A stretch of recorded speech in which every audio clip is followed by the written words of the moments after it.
Curly-leaf pondweed has a very distinct appearance with alternate leaves that resemble lasagna noodles.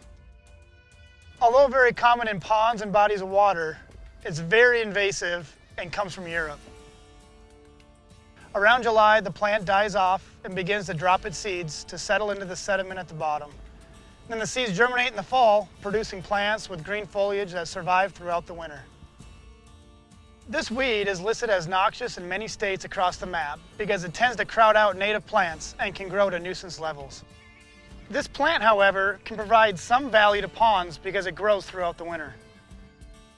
It's very important as sportsmen and people who recreate in the water to make sure our waders and boats are clean, drained, and dried to ensure we don't spread aquatic invaders. Treatment of this weed can be very time-consuming and costly. It can be somewhat controlled by raking or cutting it before the plant produces seeds.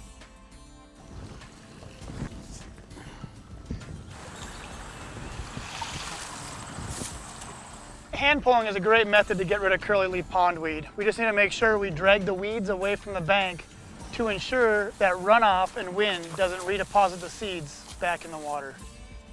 Herbicides are also an effective tool when used appropriately, following the label instructions.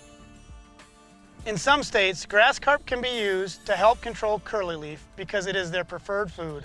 However, grass carp are also an invasive species.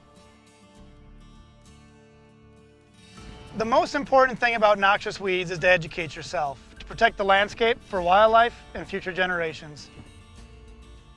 If you think you have noxious weeds, contact your local weed district, extension office, or Department of Agriculture.